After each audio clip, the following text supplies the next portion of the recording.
So, hello and welcome back to the Improvement Season podcast. It feels like a lifetime ever since I've done that and introducing our podcast. I don't know what's going on here. Sorry for that. Here we are to another episode of the Improvement Season podcast. It is Steve Hall on one end and Pascal on the other end. And Steve, what do you think about my plants in the background? Is that cool? What are they? Cactus? Cacti? No, it's just a Dracnea, I think it's called. Nice. What do you think about that? I like having plants. Atmosphere. Yeah. Katie even noticed that one. I said like, oh, all right. They punch out oxygen, so you're breathing better. Yeah, and they are, I read a little bit into that, and I heard that they are also picking up a lot of toxins. Because we are all about picking up toxins, right? I remember reading an article. It was about like the best plants to have in your bedroom at night for sleep because they like pick up the various toxins and like talking about doing the like 0.0001% for every gain. I just wanted to actually make it a little bit more good looking here, like two plants now. As you can see, I've been busy. My lightsaber, I had someone reach out to me and ask where the lightsaber was from. It was from Etsy, which I don't think was the best place. I should have gone direct to their store after I saw it on Etsy. But it should come in March. Oh, okay. I thought I thought it's already arrived at your place. We haven't seen it yet. No. You would have seen it because I would be way too excited. I'd be like hitting Ada with it or something. Oh, boy. Just watch out what you're saying here online. Tapping her with it. Sorry. Yeah. No, would not hurt my dog. She's way too precious. Absolutely. Speaking about dog, what has the beast been up to so far? The beast? The beast. She actually... No, I'm not talking about Ada. I'm talking about you. Oh, me. I was going to say, me and Charlotte are concerned that we've had way too much time with her. And so when we leave her, whenever this lifts, this lockdown, she's going to be like mental. But anyway, me, oh man, it's so not exciting. I think I'm really not an exciting person to talk to at the moment. The only thing I can say is my appetite has not been as good lately, which is not be expected because I am pushing. I've got a new scale, so my actual old scale ran out of batteries perfectly timed for my new scale, which is a Renfo scale. One. No, my kitchen scales are not broken at the moment. Okay. They're fine. This is my body weight one. Basically, I wanted one. I don't know how you do your weigh-ins, Pascal, but I used to always just weigh in, take a photo, and then it would be like a month later and I'd upload them into my spreadsheet. I'd be like, they've been tracking pretty much where they're meant to, which in an off season I can do with fine because you're tracking such small amounts of body weight. But in a cut and prep, I'm like, man, I'm not going to want to have to like take a photo, put it in my spreadsheet. So I was just like, I want something where I can step on the scale. It's Bluetooth linked to an app and it just uploads it so I can see the trends and the body weights. So I bought one of those just ahead of time and it gives me body fat and all this other junk data, but I just want it for the simplicity of I'm lazy. Let's just upload it. Is it connected with an app then? Or is it connected in an app? And okay. Yeah, so it's connected to, it's like called Renfo. I think it was like so many people must have this scale. I got a few people reach out to me. I was like, I have that scale because Amazon has sold thousands upon thousands of this bloody thing. So yeah, it's connected to that. And then it links to I think it links to Fitbit or something as well. So then I've got like a few bits of data in Fitbit and steps and stuff. So it kind of is nice that I don't have to worry about putting it into my spreadsheet maybe. And I just have it all there. So... Yeah, I'm lazy with that as well at times, to be honest. So I track everything in my spreadsheet, but at times it's just like, can I be bothered? And that would be, of course, amazing if it's just like, man, how spoiled we are and how lazy we have gotten, right? Or become, because it's just the things that we can't be bothered doing any longer nowadays. When it's just like such a small thing, actually. I hate, and especially in prep, like to forget or not take the photo. Sometimes I've done that where I've weighed and then I've not taken the photo or something. I'm just like, if I just have the app open and I stand on here, it becomes a habit and that'll be fine. So yeah, it's super lazy, super like luxury, although it's not that expensive, but it's kind of like It solves a little problem I had. So yeah, is that the most exciting thing? I mean, it's one of the most exciting things that has happened to me lately. Have you been deloading? No, I am the second week into my mesocycle now. And this is, I think, did we talk about it on air? I'm not sure we did. The last time was Coaching Corner and I was in the first week. Last time we talked, I was deloading. So I changed to an upper-lower split. So I'm training the main muscle groups 3 times a week. And very rarely do I use this because, like I said to you on a voice message, mostly psychologically it becomes very wearing to be training like every other day legs or every other day like chest and back. At the start, like right now I'm really enjoying it because I'm like, oh, my leg sessions aren't like they're not very big. I get to hit like my back and chest very frequently and they recover real quick. So it's nice. But I think after 1 to 2 mesocycles of this, I'm like craving lower frequencies again and a bit less. Yeah. So this is the final mass before I should be starting prep. I don't know why I say should really, because I don't know. Part of me just wants to say should. So it's probably going to start at the beginning of April then, or midst of March. Yeah, I think I might. Depending on how long the mesocycle will be. Yeah, so I was going to do like a primer phase. And then I was like, I could just try an active recovery. So I might do a really short, like 1 week of primer and then like an active recovery and go into it because I think I'm otherwise going to have a bit too much time. I know like normally more time the better for like contest prep, but I also, as we've spoken about many times, I think you can have too much time dieting. And for me, at least, I've always got like getting lean isn't necessarily a problem. Although I still think from last time I could have got leaner. But whether or not that would have benefited, it definitely wouldn't have benefited my physique then. And I still don't think I'm well muscled enough to really like, I don't know, sacrifice size for minute details because, I just don't have that at the moment. I don't know if I ever will, but we'll see. Yeah, anyway, that's kind of where I'm at. No, absolutely. I really want to hear where you're at because actually I haven't managed to ask you the last couple of days, like how you're doing and feeling and all those things. Yeah. So I like to say that I'm feeling much, much better already. At least that's how I perceive things to be. Training is not as exhaustive anymore. I'm feeling good. Not dealing with headaches any longer. Good. Flashes in front of my eyes are still there at times, but they are not as severe by any means any longer. So I would say I feel good. We are still waiting for the news in regards to what was going on with Tony. We should get the news here today because we were actually chasing them up over the past couple of days.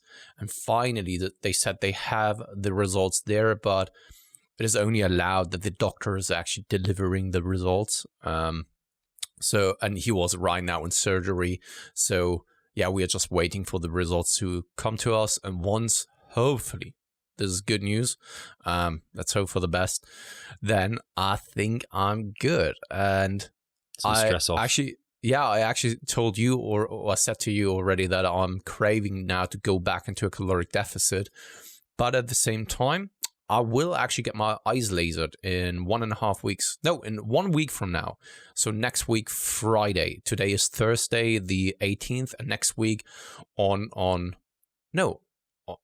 next week, Thursday. No, is it Friday? No, on Thursday, I'm getting my eyes lasered on the 25th. This time next week. Yeah, so I was wearing glasses since I am 14 years old. So more than half of my life already. And I was always contemplating with the thought of getting my eyes lasered. And in the past, it was always kind of a barrier of finances because it costs a lot. But at the same time, I've been wearing glasses and contact lenses since such a long time. I could have afforded now to get my eyes lasered by just the sheer amount of things that I had to purchase. And now it's just time to actually get some quality back. And I think that right now, whenever I'm sitting in front of a computer, my eyes are very much tired at the end of the day. Not only because I'm, of course, looking at a screen, and I don't think that the surgery will make that much better, but when you are having support, so either glasses or wearing some contact lenses, it's just harder on the eyes to then take a look at the screen or so. And I really do hope that everything that I just experienced over the past couple of weeks, and also my eyes in general, will get better when I don't have an artificial support for my eyes or my eyesight. And that's why I said, like, okay, it's now, and I have to do it. I've considered it 2 years ago. I actually decided on not doing it at that time, and now with everything that was going on here over the past weeks, I was just like, I want this quality in my life. I can't afford this, so let's do this, especially considering that I want to just get up in the morning without putting contact lenses in or putting glasses on, and just get out of the bed and see something. It sounds not as much, but that is already such a massive hindrance and such a massive inconvenience. And same goes for things such as swimming. I haven't been swimming in such a long time, like actual swimming, because I can't wear my glasses when I'm swimming. And if I'm wearing contact lenses, there's always a risk that water is getting into my eyes, and the contact lenses are just like being flushed out. And just something like that, playing them with the kids in somewhat water. I know it doesn't sound like a lot, right? But if you can't really see without glasses, and I'm blind without them, then this is just quality that I'm getting back. And yeah, this is happening. And once this is over, I'm not allowed to train for like 2 weeks, they said. Oh, really? I probably will do it like after a week or so. I will go back to training. Stubborn us, right? Stubborn us. Did they explain it? Yeah, it's just due to eye pressure. When you are like training something, exerting Makes yourself, then you know it, especially with the training that we are doing, right? No deadlifts. Like deadlifts, exactly. Best example. You always feel like Arnold Schwarzenegger in Total Recall. Yeah. And this is something, of course, that needs to be avoided. But I will then take this as a deload week where I'm not training. And then after that, we'll have my first week where it's, of course, not going to 1 or 0 RER. And this is then where I'm starting training again. And this will also be the time where I'm then dieting or start dieting again. So it will also be at the beginning of March that I'm then starting my cut. So this is where I'm at right now. Once again, things are feeling better and better. And before I now go off on another tangent, I just give it back to you if you want to actually, or have something to say about this.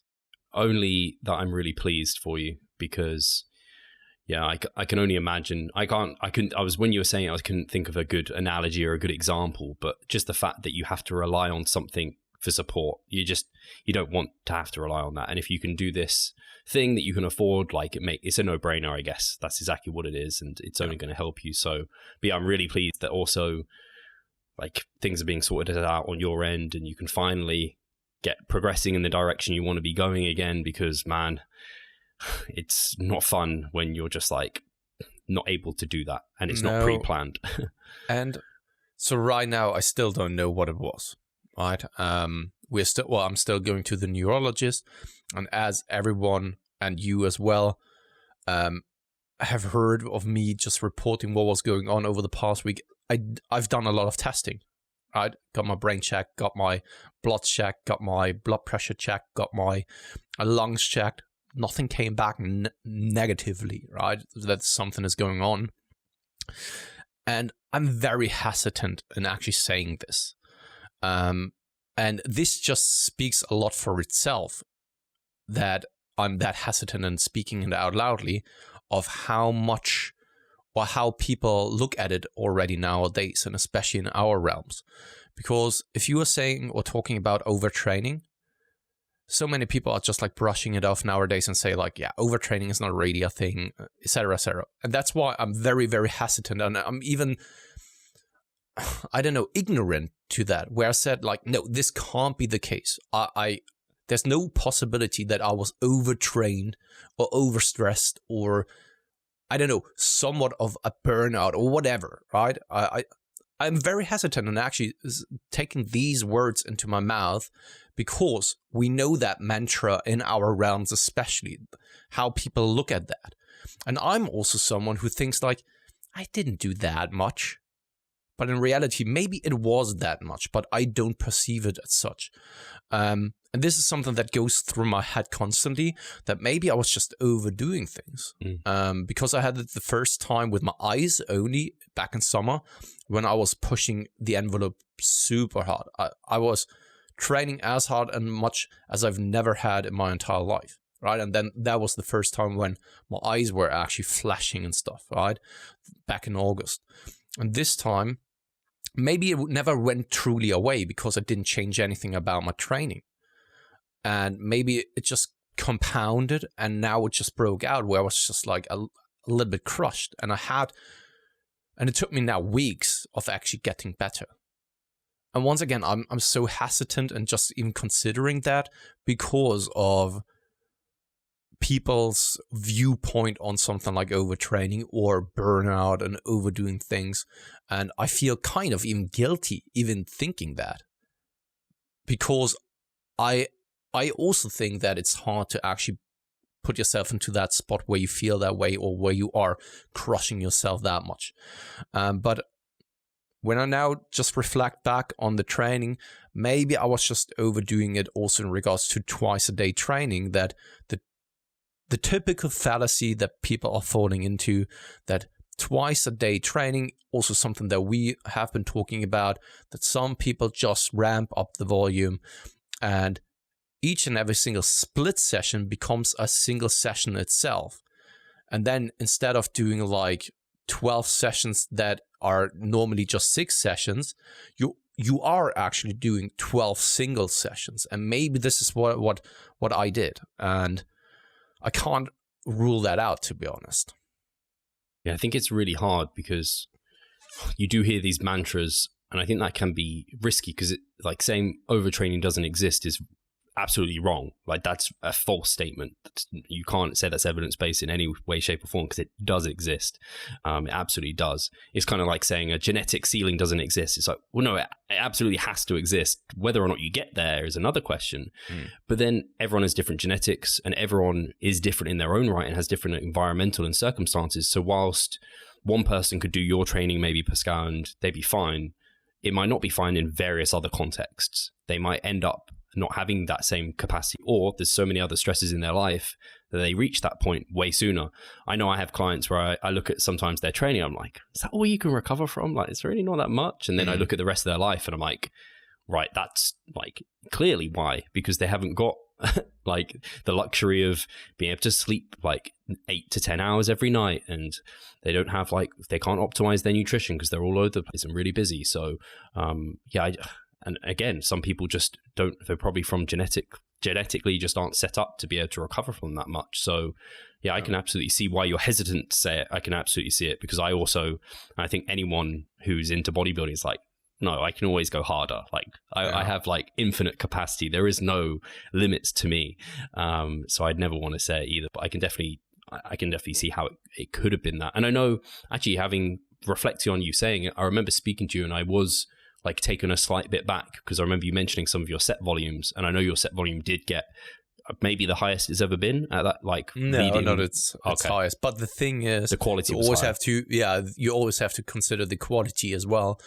That what I've done like 3-4 years ago is actually not comparable to what I'm doing now because the execution is way more mindful nowadays.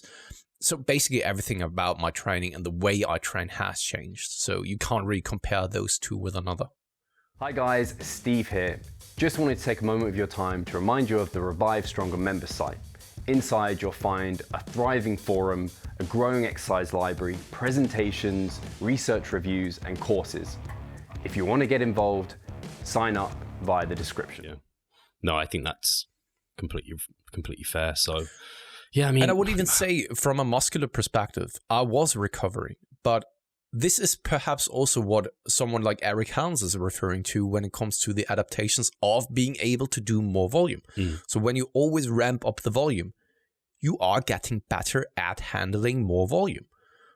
Maybe just from a muscular perspective, but not from a systemic perspective, right? And maybe this happened as well to me, that my muscles were recovering just fine on a workout-to-workout basis, but systemically, I was just like putting myself into the ground more and more so over time without me really realizing it up to the point where because I was probably also ignorant to some of the things, right? Where it's just like, no, everything's cool. It's like I would very much imagine that it's like a prep, that you gradually get into that position of like feeling like shit all the time. We've seen it so often with competitors that they've been deep into a contest prep since like 6 months, and they think that this is the norm. This is how they've always felt. And then they are recovering from the contest prep. Like 2 weeks after show, they are just like, this is how I normally feel, and I'm not even fully recovered? Crazy. And maybe this was the same, that it was just like such a gradual process that I just like dug myself into the ground without realizing it, because it was such a slow process that, something at some point it was just the end and I couldn't dig further. Yeah, it could have. I think it probably quite easily could have been a combination of stresses that all just, unfortunately, all came together at once, and it was just like, pfft, now your body's wrecked, Pascal. Yeah. And I'm not out, so I'm not ruling it out that there are other things that contributed to the way that I felt. And once again, this is just, of course, a theory that I'm having. I can't really prove that this was due to that. The only thing that I can do is perhaps do a couple of changes to my program and the way I do things, and hope that it's not coming back. Right? This is all I can do. So this is where I'm at right now. This is the plan moving forward. And let's hope that what I've experienced here over the past like 6 weeks now, or what it was, a little bit longer even. I think the first time I reported about headaches was actually in the midst of December. And so it took me like all the way now to the beginning of February to feel, or to get back to feeling somewhat okay again. Yeah, man, I wouldn't wish that upon anyone. I guess is your plan now just, well, you've already laid out kind of a plan start, but when you start the cut, is it just like, see how it goes? You got no expectations, kind of just see how it goes, and I mean, if things will fall into line or whatever, like they fall into line, and you just see how, I mean, you can't plan at the moment, I guess. No. That's the problem. And I mean, this is the thing, right? The shows that we would be aiming for, they are around September, October time. So the thing is, I would start dieting anyway. If it's now for a show, or if it's just a diet, I would diet anyway. So let's just get the ball rolling, see how things are going, and then maybe continue with the diet in the summertime or not. Right? Yeah. So I think that's the beauty of the start of a prep. Like, it's like last year when we both got to that point of dieting where it's like, if we dig much further than this, it's going to start hurting. And it's a case of we managed to switch around and just go up. So again, it's the same this time round, apart from I think we're both leaner starting, but we probably have way greater confidence in shows going ahead, or you have to see how you feel generally. But it's not a bad idea to start dieting. So it's Steve, the plan anyway. Did Boris made an announcement yesterday, or is it today? I believe it's the 22nd is like the truest announcement, but there may have been something come out, because I know some people are like saying, pubs are going to be open in May, and non-essential retail and gyms are going to be open in April, and I'm waiting to the 22nd where he's going to lay out the plan. But people are saying school should be open in March sometime, and then the rest is going to roll out. So hopefully, I mean, I think it's probably going to be the case that gyms open when my kind of prep essentially starts, which isn't a bad thing. Although to be honest, I prefer the gyms for massing, because I just think maintenance of muscle is easier than growing it. So having home gym equipment when cutting, I probably have less anxiety, at least going to the gym and knowing like, I'm doing a seated leg curl machine. I know this is super effective for the hamstrings, rather than me doing my like standing leg curls. I'm like, this is definitely good. Like just being like, I don't know, just gives you a bit more certainty when you're in the gym. No, absolutely. Man, this is a repeating thing that we are bringing up, but man, so they extended the lockdown another time here in Germany up to the 7th of March. They're going to reopen hairdressers and hairstylists. That's all that they are going to reopen, I think, next week already. Right. The logic behind that is also questionable, right? Why not then other things as well? I'm not talking specifically about a gym, but other things definitely. And I'm missing so much of the gym. It's unbelievable. Did you see my hashtag gym porn story? Yeah. I never would have thought, because the first time I thought like, yeah, sure, lockdown, right? 3 months, we've survived that. I never would have thought that the second time will be so psychologically demanding for me personally, at least, in that regard. This time I just realized how much the gym what the gym means to me. And that is, I know how freaking spoiled that sounds, right? Because we have the luxury of having like gyms all around us. We have the luxury of getting there. It's not like just reserved for the wealthy people or so. But at the same time, it's just, for me, it's an integral part of my mental health. And I said it already a couple of times, and I never would have thought to be at that point where I so much realize it as I do now, how much of an integral part it is, because of course we took it for granted that gyms are always there.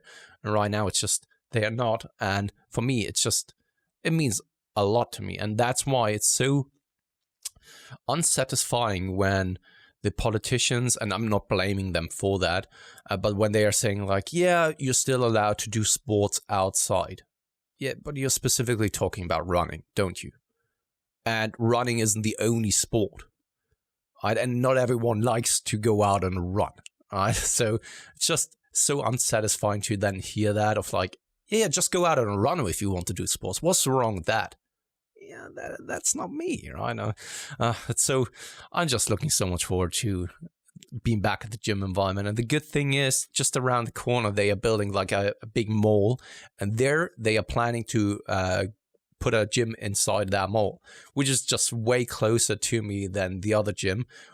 And the other gym is not that far away, but that's great. And hopefully they have some good equipment there as well. And hopefully a hack squat machine, so that I don't have to go all the way to the other gym, which is like half an hour of a ride to get there. So that would be amazing.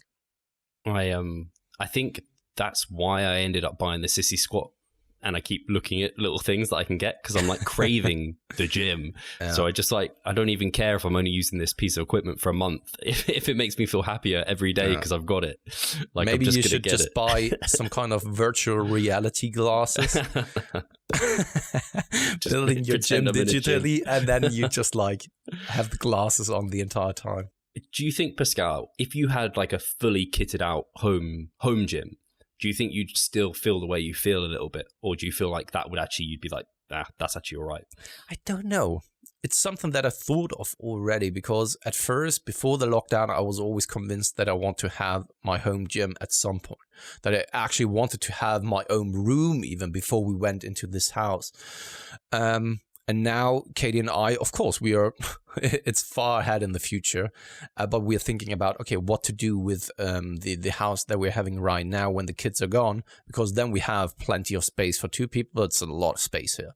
And I was still like playing around with the thought of getting a machine like the Titex machine, which is super expensive, but has everything you freaking need. I'd have to trial one. Yeah, I mean, like, what is it? 8,000? Yeah. 8,000 to 10,000 I or need to try one, see how much of a pain it is. But you got everything that you need there. Yeah. Everything, basically, right? So I am still contemplating, or I'm just trying to imagine what it's like to have a machine like that has everything. Is it then enough to be satisfied to train from at home? Or do you just enjoy the entire procedure of getting to the gym, so the entire routine as well, preparing a shake, getting to the gym, training there, maybe having other people around you? And I know it sounds very weird, but having people even just, how should I put it without sounding very strange? So I think that many people, when they are listening to music, when they are lifting, no matter what external people think of them, you yourself always think like, oh yeah, I'm the man. Okay, that's not what I'm thinking. I'm not lifting and think like, oh yeah, look at me. Yeah, I'm lifting heavy things. But of course, if you I don't know. There's something about it. If you have other people around you, and sometimes you know that you may lift a little bit more, or you do proper form actually, and you do your thing. I think it's just human nature, even just showing off. thinking You're that being way. a peacock. Yeah, it's. I don't want to. I didn't want to put it that way, but now it's not showing off. How should I have a very hard time actually putting it into or finding the right words, but I would even have issues finding the right words in German now. So that has nothing to do with the language barrier. But you know what you mean. I do. But it's I don't know, it's like doing a hard set and making noise and people look at you and I'm just like, yeah, look at me. I don't care. I'm working hard. Yeah. I don't know what it is. I don't know. Maybe there's some kind of drive and motivation to it when other people are around you, even if it's not not intentionally that you think that way, but it's more like a drive or so. I don't know. Maybe there's something to the gym environment. And even if it's just a commercial gym, and I think that in a proper gym, in a proper bodybuilding gym, it's even cooler, where you are even more driven and more motivated of like training hard. That's why I can absolutely see why some people are training at those hardcore bodybuilder gyms, because they are freaking pushing themselves then a little bit more. And doing it from at home, I don't, long story short, and long answer shortly here, I don't know. I really don't know. What do you think about that? So what is your thought on you building them perhaps a gym? Would you think that it's different to training in a gym? Yeah, it's funny because neither of us have come up from like a background of like, I don't have a load of friends near me who I train with and we go to this cool gym and like we push each other. We just go, both of us go to like a kind of commercial gym and we do our thing. So I never really thought much to the environment and kind of being in a different location and all of that. So I always thought a home gym would be amazing. What really put me off a home gym was the fact that I was like, I'm never going to have all the equipment I want. I'm just never going to have it. So I kind of like having like gyms I can go to and have certain pieces of equipment. But I mean, sometimes some gyms have shoddy equipment. You can actually do a lot from home. So yeah, I think there is something to the environment though, and getting out from the home. And eventually I'd like, if I lived close enough to like one of these more bodybuilding gyms where there was maybe a community and like I felt like part of that, I'd love that. I would. And I'd love to have like someone I maybe semi-regularly trained with and you could hold each other accountable. I think that would help me push a little bit harder, probably without like, I don't think like if I look at myself objectively, I'm like, I know I'm training hard and I'm doing my best, but maybe there is just something like they give you a little bit of an edge because they're helping you every time. I don't know, over time that could add up to something, but yeah, it's kind of pie in the sky thinking. It's probably like a supplement that does barely anything, but maybe a little bit of something here or there. So yeah, I think I wouldn't want a proper home gym. I think I'd want to get into like an environment, and even if they're not people who are like the same as you, they're there to train and they want to better themselves, and there's just something about being in that environment which is quite like kind of keep you accountable to all of that. Even if you're not having like contact with other people, it's just something different, I think. Having just definitely that environment. So funny, I've just heard of, it's not an escort in Japan where just younger individuals, it doesn't matter, there's nothing sexual about it, just offer their company. Just someone can book them just to hang out with the other person. That's mad. I can see why. Then they told a story about that one dude who got, I just call them an escort. It's probably not the right terminology for those people. Got an escort just to have him walk around with him because his best friend passed away just like a couple of months ago. And he just needed company, someone by his side that he can talk to that is not kind of family or a close friend. And that's why he booked him, right? And something like that. That's crazy. But I guess it's like you get these dogs that are like therapy dogs. They just like sit on your lap and you just stroke them. And you have to pay to like sit and stroke this dog. So, oh man. Yeah, I can see that. Yeah, what are you saying? Let's pay someone to be our partner. Come to the gym with me. Just stand and watch me and like at give home. me a high five. I mean you're building your home gym and you're just like getting someone to hang out in your home gym with you. Like pretending to be your training partner. Or no, some random dude who's just working out. Doing some shitty curls and rack pulls.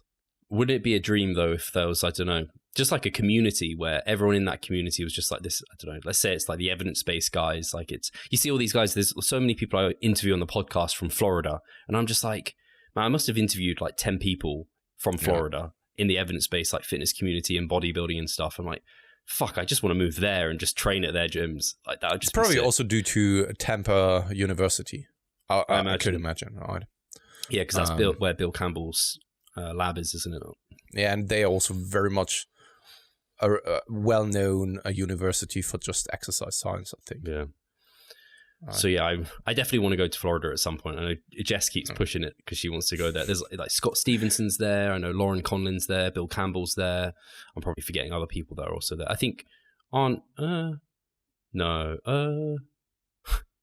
lot of people are there. I think Cassim might be there, and also Alberto and Brian Miner. Are they in Florida or are they close? I think they might be close. I think they are in Colorado. Okay. I don't know if that's even close. I don't know. No, it isn't. It isn't. Anyway, shall we get over to questions? Yeah, I guess so.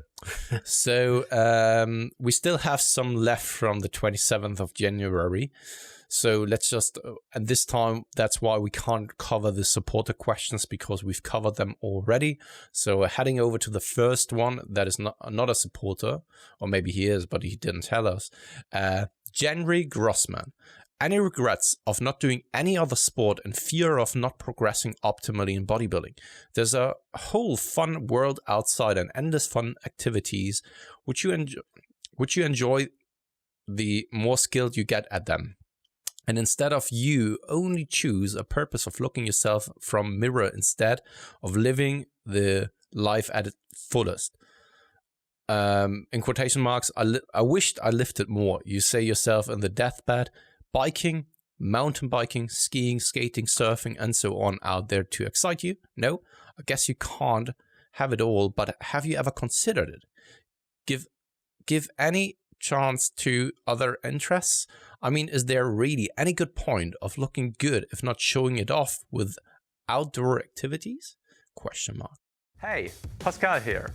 I just quickly wanted to remind you of our online coaching service.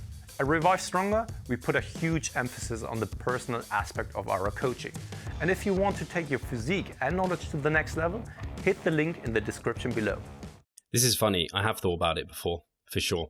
Especially because it came in my face when I did that 5 kilometer run, and I was like, holy fuck, why did it, like, and people were like, that was a good time. I was like, damn, literally speaking.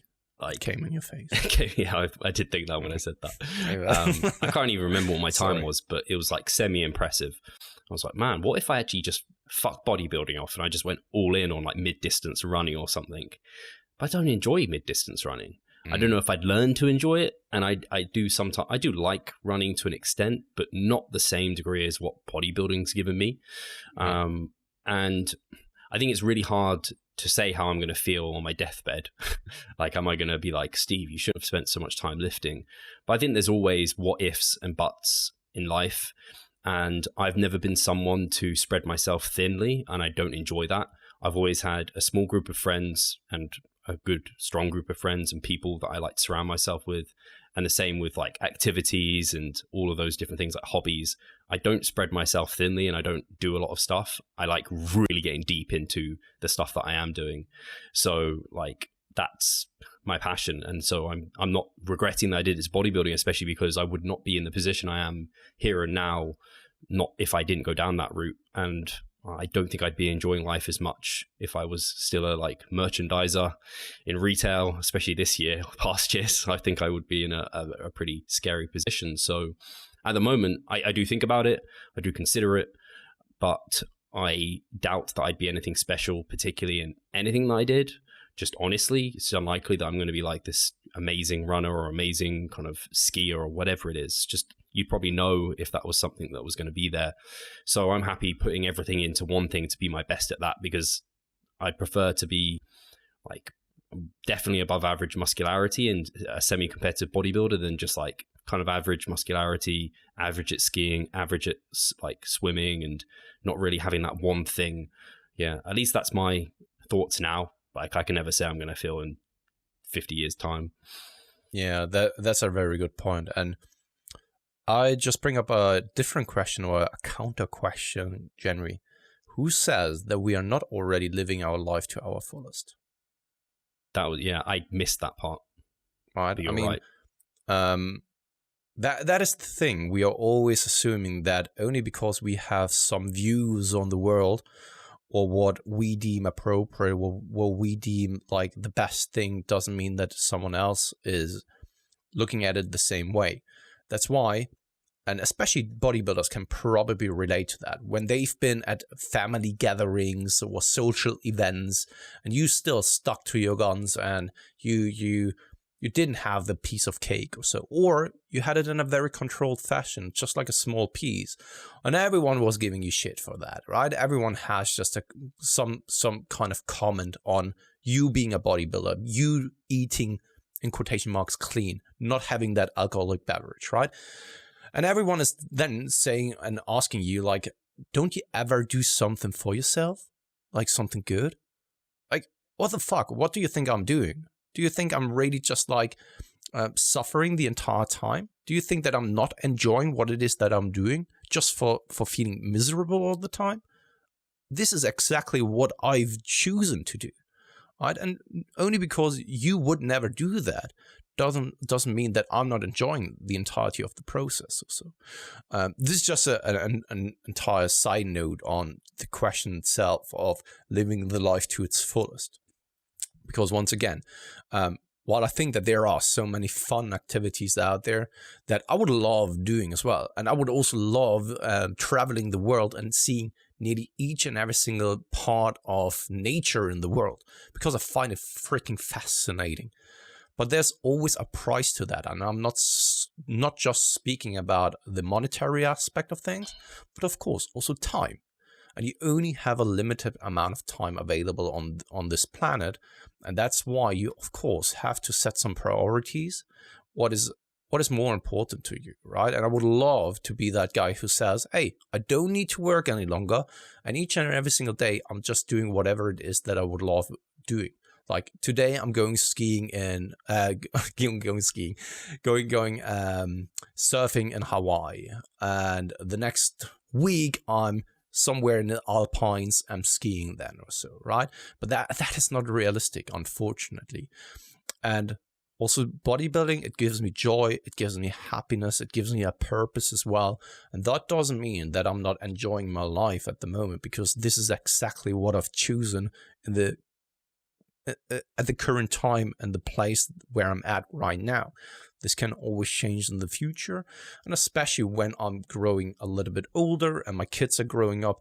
Of course, I also want to do more sports activities with them, like going out on a mountain bike tour through the woods here around Berlin. It's freaking amazing. We are always going out on walks, Kenny and I, right now with Tony, when Hugo is at his biological father, just through the forest, and it's freaking amazing. Right? This is an activity I love, like hiking, kind of. And there we are also then saying, like, how amazing would it be when the kids are then growing older? Because Katie is someone who likes to be active. I'm someone who likes to be active. To do like these holidays together where we are then doing kind of activity trips of like mountain biking through through the mountains, or something like diving or so somewhere, I don't know, where it's a little bit warmer, stuff like that. And I'm not rooting that out, but of course, this always falls back to that everything comes at a price and a trade-off, and you always have to then be realistic about it, what you can afford. And once again, I'm not just talking about the monetary aspect, but what it is that you can afford from a time perspective, the energy capacities that you have available for that. And you, at least for me, I have to consider now having a family at home as well. I can't just be selfish and be like, yeah, I have the money, so you're too young to come with me on a holiday trip to whatever, right? And I'm just doing my thing. That's not how it works, right? And I know that there will be times where then we'll probably be doing some of the activities. And this is what I'm working for as well. With all of the work that I'm doing right now, is that I can allow myself to have more time at some point, and especially when the kids are growing older, to then have the time available for them to do and activities together. And that doesn't mean that I have to sacrifice bodybuilding for it, because it is already an integral part of who it is that I am and what it is that I enjoy. And I don't think that you need to give that up in order to enjoy other parts of life as well. Yeah, I think that's the important part, is that what we preach is we are very much into bodybuilding. You don't have to be as into it as we are. And overall, our message is bodybuilders should complement your life. If you feel like it's taking away from areas of your life, then that's where you have to make that judgment call, because there are trade-offs, like you said. And for us, we're happy probably to trade off quite a lot for our bodybuilding. Like, I'm happy doing an hour training session where I could have gone out and cycled for an hour, because ultimately for me, and I come up to I don't know who came with this saying, but I've got this post-it note in my bedroom at home, and I have these post-it notes up with different quotes. I don't know when I wrote these, when I was younger. One of them is progress is happiness. I think I'd be happy so long as I was progressing with something, and bodybuilding is something that is under my control each and every day. And I fucking love waking up knowing I can progress with that one thing. I can control these inputs and outputs and know that I'm moving forward. So yeah, I think you just reminded me actually how much I love many aspects that bodybuilding brings to my life. And I don't know, like, literally it gives me so much direction, and also has allowed me to apply a lot of that to other things, like the consistency of our podcast, for example. I think one of the reasons our podcast is popular is just literally because we don't miss a week. We're just here, we turn up every time, and we progress, and we get better and better, hopefully. So yeah, I guess, like you said, there's just trade-offs. You can't do everything. So, and your life circumstances are also going to impact that. So for example, like, I don't know, like, I've got a girlfriend. If I was single and I was in this position, maybe I'd have gone to Dubai and trained over in Dubai. Yeah. And I don't know, maybe I would be more of a nomad, like Menno Henselmans is. But like, life doesn't always dictate that. And would I just get rid of Charlotte because I'm like, oh, I just want to do this thing? Like, no. Like, same with having like a dog or a child. Like, if now we have a dog, there's a few more commitments and I can't be as free and whatever. Like, you make these trade-offs, and yeah, hopefully you've established and you've made that choice, and you haven't kind of had a child just out of the blue or something. Yeah. The only thing that I can think of right now that I would regret on my deathbed is to not have spent enough time and giving the respect and love to my children, and also just my family in general.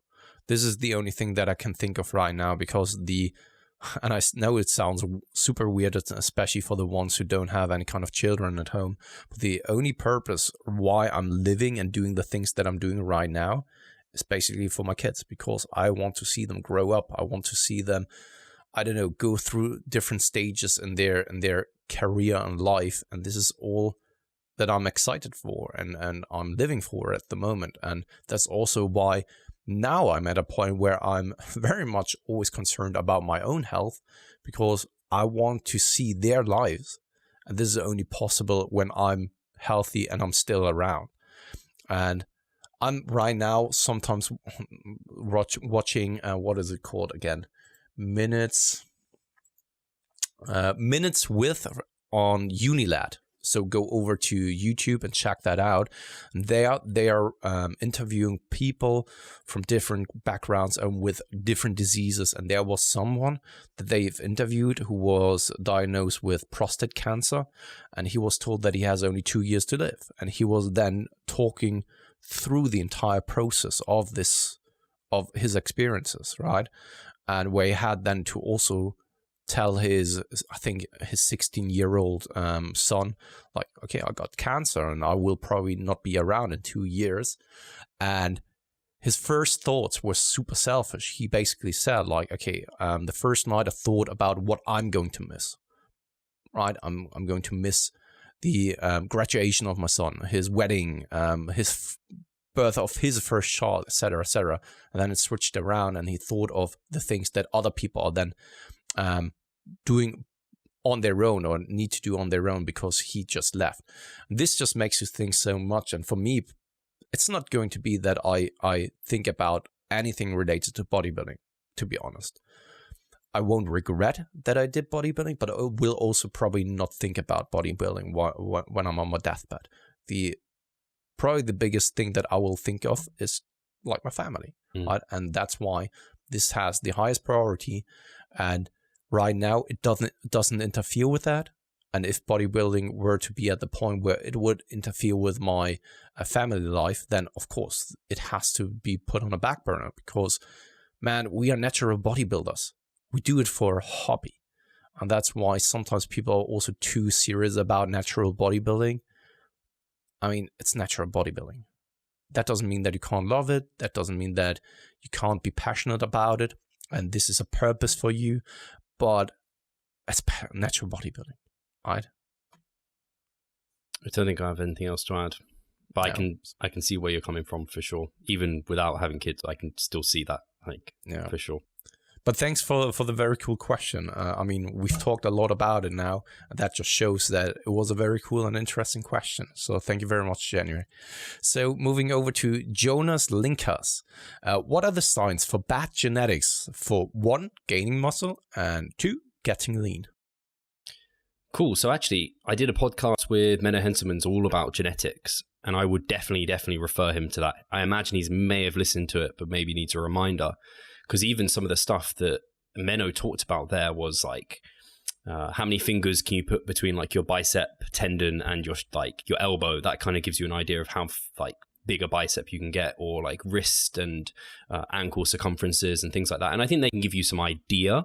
But at the end of the day, like, there's definitely people who are less muscled than me, for example, but will always look better than me because of the way they're built, right? Their muscle bellies are just beautiful. They have a small waist, they're broad shoulders. And so the amount of muscle, like, there could be someone who has way more muscle than another individual, but they have it compact on their body differently. So just like a blocky individual. Yeah, I guess I've taken this question to be bodybuilding specific, but I haven't. He's just asked muscle growth, hasn't he? Yeah, so true. I think that was like the way Menno talks about it is you have like your foundation, essentially. He talks about like comparing it to a house. The bigger foundation you have underneath, the bigger and better that house can be. So if you have like big wrists, big ankles, thick kind of joints and stuff, wide shoulders, you probably have a bigger amount of muscle you can just plow on top of that physique. So that'll kind of give you an idea of how much muscle growth potential you have. And I guess you could try and talk about maybe if someone's more fast twitch dominant than slow twitch, then they have more potential because the fast twitch muscle fibers have a greater capacity to grow. So maybe if you find you're like, I don't know, a fast sprinter, or you're like quite strong compared to your friends, for example, maybe there's a sign that you have more capacity. But it's hard because even when you first get into the gym, it's kind of been, I think it's been debunked where it's like, you'll know in the first year if you have good genetics for bodybuilding, for example, or like building muscle. But I think it's been a little bit debunked in that someone could have just be a slow burner, in that you may only gain 5 pounds in your first year, but you gain 5 pounds for the next 10 years or something like that. Whereas the other person will only gain like 10 pounds, 5 pounds, 2 pounds. It's like, you think they have better genetics than you, but if you stuck it out, you actually maybe have better genetics than them. So I think you have to give it a good number of years before you kind of assess that. And then there's just, like you talked about in the last question, there's so many life circumstances. So like, what are your parents like in terms of feeding you when you're younger? Like, I don't know, if you're living from home, you're getting into this when you're young. Do you have control over your nutrition, or did you improve your nutrition when you're older? How's your sleep? What's your work life like? Are you able to get as long sessions in and do the volume you need to? How smart are you with your programming? Do you have a coach that's overseeing things? They probably upregulate your genetics somewhat, kind of like a supplement would. So yeah, I think there's a lot that goes into it. It's probably the best baseline is looking at Menno's calculator. Probably gives you a rough idea, but I certainly wouldn't hold yourself to that. Thing is that you could actually go down a rabbit hole with that you can't escape from, because over on Stronger by Science, I think they have a good article about it when it comes to like negative self-talk, when it comes to the genetic potential that you have. And there has even been a study that looked at that if you believe that you have good genetics, you are actually gaining better than if you believe that you have bad genetics. And just like the thought process and the strength of your thoughts can be enough that you talk your way into just not gaining as much muscle mass as you think, as you actually could. So what if you do that calculator and it spits out that you have bad genetics? Is that a good thing? Is that a bad thing? Right? Maybe some things you better leave in the dark.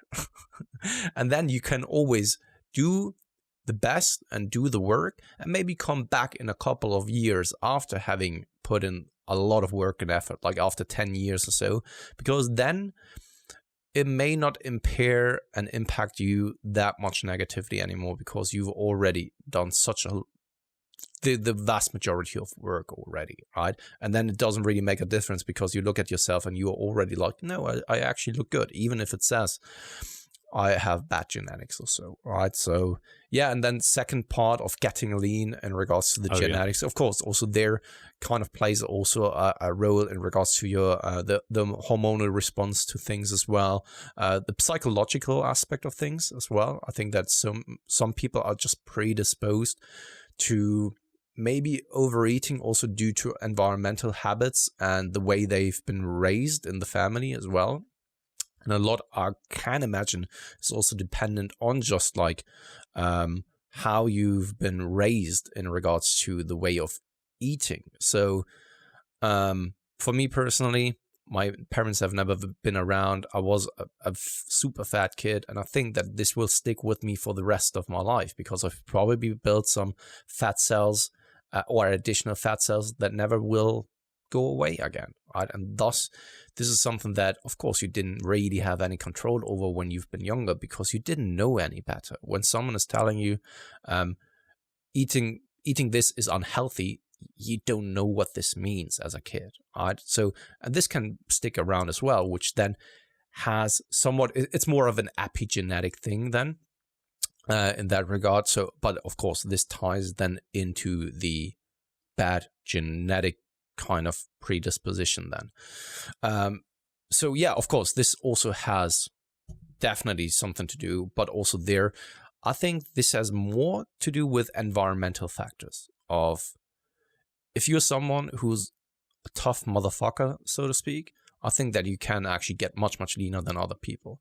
If your pain tolerance is way higher, which then can be probably developed, and especially in your younger years, when you went through a lot of shit as a kid, probably you can endure so much more pain than someone who was always touched with gloves or so. So I think that this has more of a psychological thing to it rather than just a genetic component. Of course, it's a mix of both, but I would rather say that getting lean is more of a game of psychology than it is a game of genetics. I think it's really interesting you talking about mindset there, only because partly I've had recently 2 people ask me, what do I rate my genetics out of 10? And I think in the past, when I'd only been training maybe 5 years, I would have been like, I don't know, 2 out of 10. But now I tend to rate myself as average, but maybe I want to switch my mindset and just be like, fuck it, I'm a 10 out of 10, man. I'm a 10 out of 10 genetically, and then I'm just going to see myself grow and grow and grow. And I wanted to comment on a few things. One thing I did want to ask you though, Pascal, was, have you done Menno's calculator for yourself? No. Because I've done it for me, and I don't know if you heard me say it on the podcast, but I was like, I'm never going to be that. Yeah. I was like 190 pounds shredded on stage. It's like 20 pounds heavier than I'm expecting to be this next time. It's like, I don't think that's ever going to happen. So I don't know if Menno's calculator might actually give some people a bit of a boost in some way. But at the same time, you also had then the chat with Brett Schoenfeld just lately, where you asked him about the genetic seeding. And he basically said the same thing, which we've talked about in this episode a couple of times. External factors would probably play the biggest role. And then, of course, time is not on your side when it comes to that. Yeah, that's what it's really interesting, because that's partly why when I can right now with bodybuilding, I'm all in, because I know it's probably time that's going to get me before I hit my ceiling. So if I can, because people talk about this and I find it really interesting. People will be like, you basically hit your ceiling and then nothing's really happening after these years. But I'm like, actually, or they talk about like sustainable progress, because eventually you're going to hit that wall. So why not just hit it in 5 years rather than hitting it in 2 years by like making it really difficult on yourself? And I'm like, man, I want to do as much as I can to get as far up as I can, because I don't think I'm ever going to reach it. So I'm like, every little thing I can get in line when I have the power to, which is like without a family, I have a lot I can do. So yeah, it's really funny because that's where my mindset went when I kind of heard that. And then just quickly on the kind of for fat loss, I think Menno actually said in the podcast as well, he said something along the lines of like, everyone can get shredded. Like everyone can. It's going to be more challenging for some people, but it's not the same as muscle growth. Like some people, genetics are going to really limit some people for muscle growth, but fat loss, like it's a different kind of mechanism, I guess, that you're going for. And I do think it's going to come easier for some people. Like, I don't know if, I imagine there are individuals who could be as hardcore as like Brett Freeman, for example, and do everything he did, but won't look like that. And there's a lot that goes into that look, but he obviously, like, there's something stand out about him as an individual, I think. And same with like maybe Ben Howard or something. Like there's something a little bit genetic in those two guys to just have standout glutes. Like they are unreal. There's some people that could, like, we could both get as lean as them, and maybe I have a feeling our glutes won't look crazy like them. Who knows about you though, Pascal, because you haven't quite got to that discovery, which I'm excited for. Maybe you'll have that genetic card. No, but in all honesty, I definitely agree a lot environmental. Yeah, a hypothetical scenario is just like you are putting someone in a chamber and he's not allowed to come out before he's like 4% body fat, right? Absolute shredded, right? And I think that everyone, of course, after a certain period can get there. However, if you were to say to someone, okay, you're not coming out of this chamber unless you have put on like 60 pounds of muscle mass, then I think that there's just a handful of people who would ever come out of that chamber then, right? So, it's one is very much impacted by genetics, and the other is very much dependent on the psychological aspect of things. Yeah. Cool. I have to go, have to pick up the kids, have to do like adult tasks now. So yeah, guys, thank you very much for listening. We have no winner this week anyway, do we? Yeah, I'm a little bit in a rush now. So we will definitely get to the membership side giveaway next week. Then we will also cover the things that we've asked for then 3 weeks ago. And sorry for that. Once again, I have to be an adult now. I know it's hard to accept, but next time I will be there for you guys. And once again, thank you very much for listening. And also thank you very much, Steve, for you being here with me talking. And yeah, I guess I'll speak to you guys very soon. Speak to you soon, guys. Always a pleasure.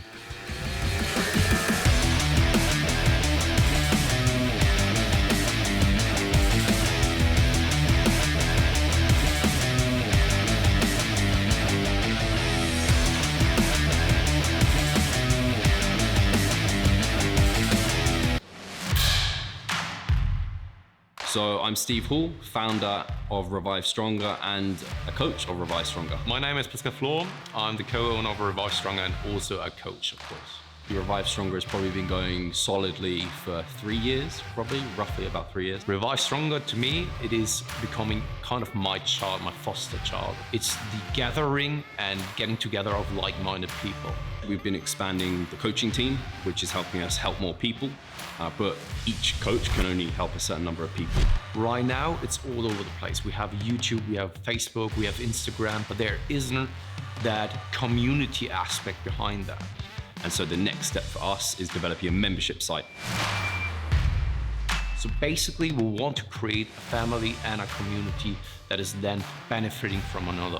A really cool community for people within our little niche is going to be a website. They will get early access to our podcast. You can access us, ask us questions. The community aspect, we have a forum there. You can ask questions, but also you can log your journey. There's also going to be courses on there. Courses, presentations on different topics. Discount of past seminar footage. We will log our journey as well. We'll start vlogging. We're going to have documentaries. Our entire athletic journey. Furthermore, they get access to an exercise video library. The exercises that we love for hypertrophy and maximizing hypertrophy, we're going to go through those in depth, telling you how to execute them. We kept them concise and also mobile friendly so that you can watch them in between your sets. I'm super excited to grow this community. The amount of value that we're going to be delivering is huge, and I'd love you to be part of it. You will get so much out of that. I'll see you inside.